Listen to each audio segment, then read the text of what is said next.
Hello everybody, I hope you enjoyed the other story of Brer Rabbit and the Briar Patch. If you didn't, have a look at that video. But this one is another Brer Rabbit story called Brer Rabbit and the Tug-of-War. A tug-of-war is a game that two teams used to play. One team hangs on one end of the rope and the other team hangs on the other end of the rope, and they pull and they pull and they pull to see if they can pull the other team away from where they started. Whoever pulls the hardest is the winner. So this is the story of Brer Rabbit and the Tug-of-War. Brer Rabbit was bouncing up a hill, lippity-loppity, lippity-loppity, when he saw grumpy old Rhino down in a dusty ditch. Then, out of the corner of his eye, he spied Lady Hippo wallowing in a patch of mud. There's Brer Rabbit, look. He's bouncing along, lippity-loppity, lippity-loppity. That's the way he moves. Those two never show me any respect, tutted Brer Rabbit.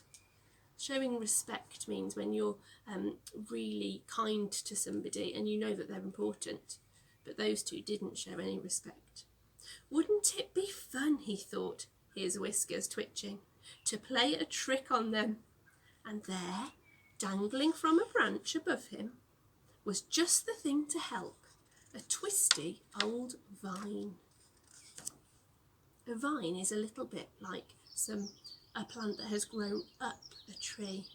You might have seen some ivy in forest school. It's a little bit like that. Wrinkly Rhino, he called out, I bet I could beat you in a tug-of-war contest. You wouldn't stand a chance against the mighty Brer Rabbit. Old Rhino laughed and laughed. Of course I could beat you, little pipsqueak, he cried. Give me that vine and I'll show you how strong I am. There he is, look. There's Rhino. Oh, I wonder what Brer Rabbit's going to do to try and trick him. Surely that Rhino will be stronger than a little rabbit. If you're sure, sang Brer Rabbit, I'm going around the hill. Wait until you feel me pull my end of the vine, and then we'll begin.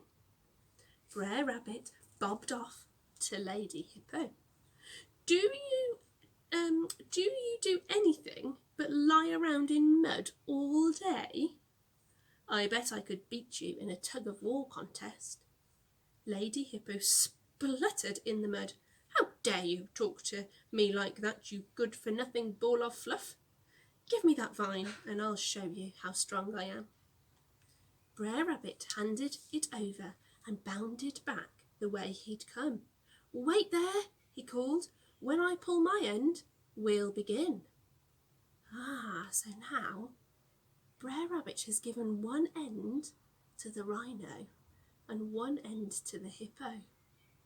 But they don't know that. They think Brer Rabbit has got the other end because they can't see him. He's gone round the hill. When Brer Rabbit was halfway between the two great beasts, he twanged the vine. Old Rhino and Lady Hippo both thought they were going to beat Brer Rabbit easily. They gave the vine a careless tug. Neither of them budged. Well, this should do it, thought old Rhino, and pulled with all his might.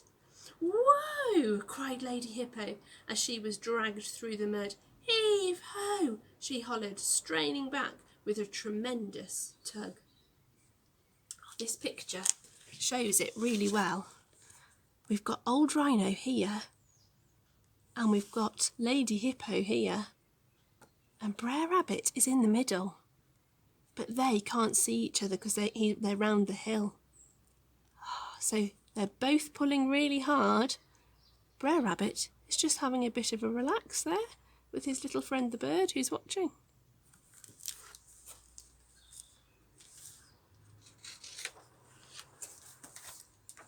Old Rhino and Lady Hippo kept heaving and pulling and tugging and groaning until their flanks shook and they were weak at the knees.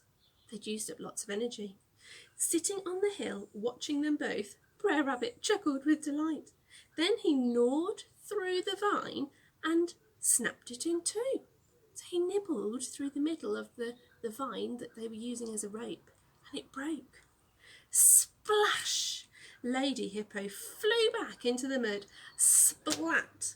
Old Rhino landed flat on his back. When Lady Hippo looked up, Brer Rabbit was standing over her. "The vine broke," he said. "Shall I find another?" "No, no," said the panting hippo.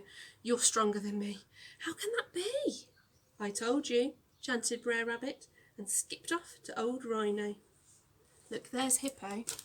Hippo has fallen splat in the mud. "The vine broke," he said. "Here's a new one so that we can start again." "That's enough for me," puffed the Rhino. You're a mighty strong rabbit, you know." From that day on, Lady Hippo and old Rhino showed Brer Rabbit the greatest respect. Great Brer Rabbit, they called whenever he bobbed by. And Brer Rabbit would hold his head high and think, "Oh, how bold and brave and brilliant I am." Here we've got Brer Rabbit feeling very proud of himself in the middle. Old Rhino and Lady Hippo, they're even sort of bowing down to Brer Rabbit with good respect for him. That was a fun story, wasn't it? We saw that Brer Rabbit, even though he wasn't very strong, his mind and his ideas were stronger, so he could play a trick on those two big creatures. Hope you enjoyed that story. It's one of my favourites too, and I'll be back again for another story soon. Bye!